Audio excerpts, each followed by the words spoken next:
अस्सलाम वालेकुम dear viewers, असां चैनल ते खुशामदीद। जीअं तव्हांखे ख़बर आहे त यूनिवर्सिटी ऑफ सिंध जी एडमिशन हली रही आहे ऐं फॉर्म जो प्रोसेस जेको आहे हली रहियो आहे, जेको 6 अक्टूबर 2022 ताईं जेको डेट रखी वई आहे। त उन में काफ़ी कैंडिडेट्स जी क्यूरी अची रही हुई त उन्हनि जो जेको आहे फॉर्म स्टेटस अञा ताईं पेंडिंग में शो थी रहियो आहे, जॾहिं त लास्ट डेट वेझी आहे ऐं उन्हनि जा चालान वेरीफाई न आहिनि थिया, उन्हनि जा डॉक्यूमेंट वेरीफाई न आहिनि थिया। ही उन्हनि कैंडिडेट्स जे लाइ वीडियो आहे ऐं उन्हनि जी क्यूरी खे असां हिन में आंसर कयो आहे त जीअं उन्हनि जी परेशानी ख़तम थी सघे। सभिनी खां पहिरियां हलूं था एडमिशन फॉर्म जी तरफ़ ऐं ॾिसूं था फॉर्म जो स्टेटस छा आहे। जीअं ई कैंडिडेट्स पंहिंजो फॉर्म फिल कंदा त उन्हनि जो जेको आहे फिल वक़्तु जेको आहे उन्हनि खे उन्हनि जा 3 ऑप्शन जेको आहे मुकमल ॾेखारींदो। हिकिड़ो रजिस्ट्रेशन वारो, ॿियो चालान अपलोड वारो ऐं टियों पर्सनल इंफॉर्मेशन वारो। हू जॾहिं इहे सभु शयूं कंप्लीट करे ऐं एंड ते पहुचनि था त इन नोटिफिकेशन खां पोइ जेके कैंडिडेट्स जिन्हनि एंट्री टेस्ट जे लाइ अप्लाई कयो आहे उन्हनि खे जस्ट इंतज़ारु करणो आहे ऐं वेट करणो आहे एंट्री टेस्ट जो। हुननि जो जेको हिन वक़्त ताईं प्रोसेस आहे उहो मुकमल आहे ऐं उहे परेशान न थियनि।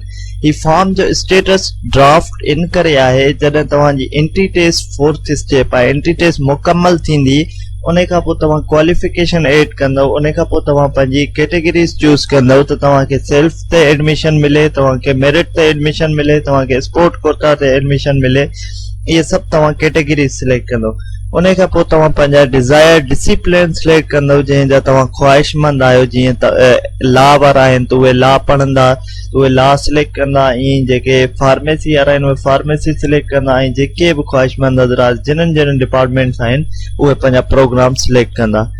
इहे जॾहिं सभु प्रोसेस तव्हां फॉलो कंदव पोइ तव्हांजो 8 जॾहिं कंप्लीट थींदो त हिते स्टेटस ऑटोमेटिकली हिते तव्हांजो कंप्लीट शो थींदो। पर हिन वक़्त ताईं तव्हां एंट्री टेस्ट न ॾिनी आहे त तव्हांजो ही ड्राफ्ट ई शो कंदो ऐं एंट्री टेस्ट ताईं बि तव्हांजो ड्राफ्ट हूंदो। त इन में परेशान थियण जी का ॻाल्हि न आहे। उहे कैंडिडेट्स जेके ड्राफ्ट ॾिसी परेशान थियनि था त उन्हनि जो फॉर्म एक्सेप्ट न आहे थियो, त अहिड़ी का बि ॻाल्हि न आहे। उन्हनि जो फॉर्म एक्सेप्ट थी चुको आहे ऐं हू एंट्री टेस्ट ॾींदा ऐं एंट्री टेस्ट खां पोइ जेका फर्दर रिक्वायरमेंट्स यूनिवर्सिटी जे तरफ़ां हूंदी तव्हां उहो पूरी कंदा। बाक़ी अचूं था डॉक्यूमेंट्स वेरिफिकेशन जी तरफ़। जीअं ई एडमिशन जी डेट पूरी थींदी ऐं आहिस्ता आहिस्ता जेका एडमिशन जी डॉक्यूमेंट वेरिफिकेशन कमेटी आहे उहा आहिस्ता आहिस्ता डॉक्यूमेंट वेरीफाई करे पई। त जॾहिं तव्हांजो नंबर ईंदो तव्हांजा डॉक्यूमेंट्स ऑटोमेटिकली वेरीफाई थी वेंदा। इन में परेशान थियण जी का टेंशन न आहे। अगरि तव्हांजे फॉर्म में को मसइलो हूंदो त पहिरियां तव्हां सां कॉन्टेक्ट कयो वेंदो। अगरि तव्हांजे फॉर्म में को बि मसइलो न हूंदो तव्हांजा डॉक्यूमेंट्स कुझु ॾींहंनि खां पोइ ऑटोमेटिकली वेरीफाइड थी वेंदा। त उमेद था कयूं तव्हांखे इंफॉर्मेशन मिली वई हूंदी त ही ड्राफ्ट जो मक़सदु छा आहे, तव्हांजा डॉक्यूमेंट कॾहिं वेरीफाई थींदा। ऐं अगरि तव्हांखे अहिड़ी ॿी बि का क्यूरी आहे तव्हां असांखे कमेंट सेक्शन में पुछी सघो था।